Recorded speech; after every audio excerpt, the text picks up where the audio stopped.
नमस्कार, प्रणाम। तो आप सबके छोट भाई प्रजापति रंजित अकेला, जो कि फिर से एक बगैर म्यूजिक का गाना लेके आए हैं, जो कि ये सैड सॉन्ग गाना है पवन जी का।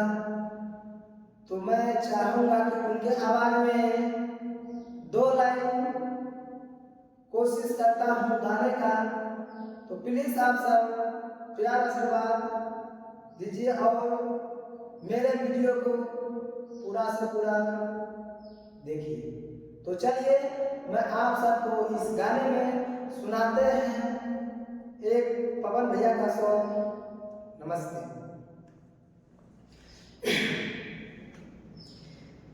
किया रे सोची सोची जिया हमरो, किया रे सोची सोची जिया हमरो, काहे घबराता दरोगा जी हो,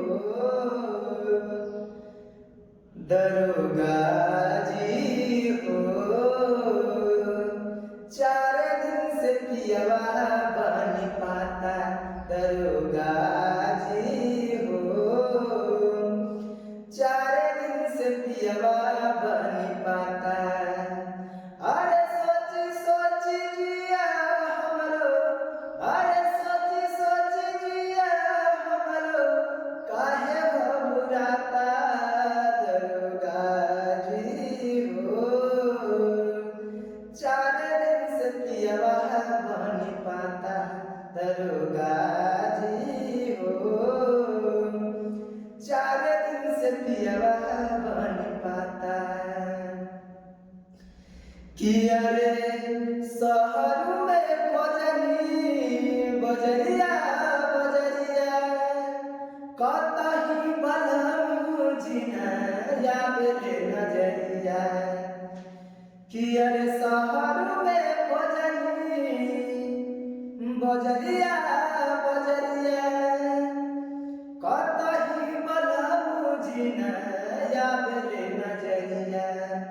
किया रे कतनो लगाबो तनी, किया रे कतनो लगाबो तनी, लगत नइखे पाता दरोगा जी हो,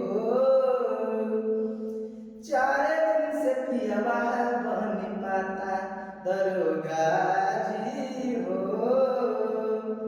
4 दिन से पियवा बनी पाता। किया रे लिखी ना रिपोर्ट रउआ सोची बिचारी, हमारा बलमू जी के कैसे भुलाई।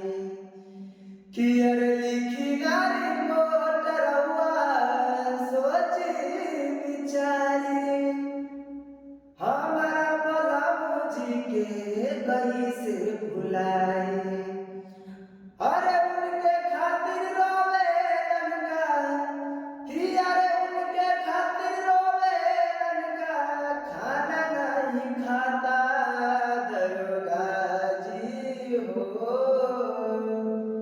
4 दिन से पियवा बनी पाता दरोगा जी हो,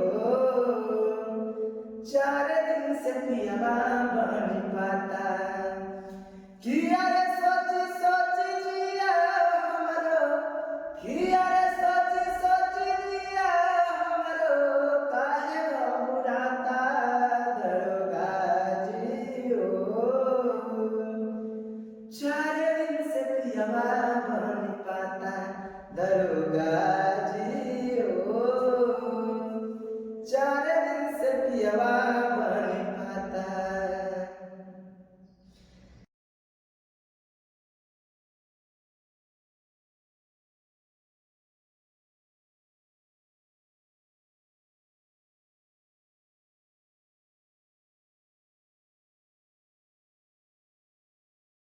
पियवा बेदर्दी सैया गइले भुलाई, बिरही के याद हम कैसे बुझाई। किया रे पियवा बेदर्दी सैया गइले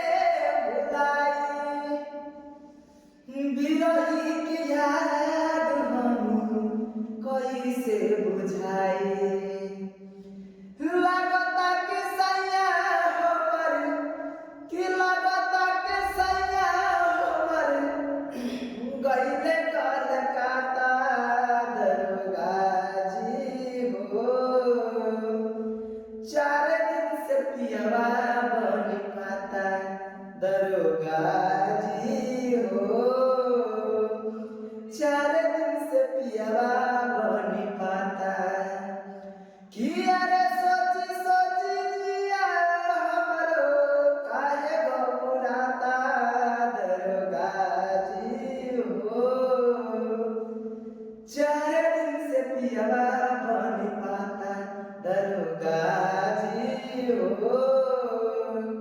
4 दिन से पियावा बन खाता दरोगा जी हो।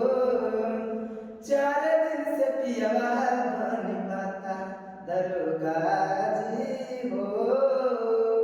4 दिन से पियावा बन पाता।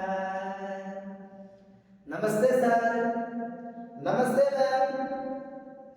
तो मैं आप सबको 2 लाइन गाना सुनाया है, आवाज कैसा लगा तो प्लीज आप सब कमेंट में जरूर बताइएगा, ताकि मैं इससे भी अच्छा सॉन्ग पवन सिंह जी का आपको सुना सकूं बगैर म्यूजिक का। तो चलिए हम अगले वीडियो में मिलते हैं। नमस्ते, नमस्ते, नमस्ते।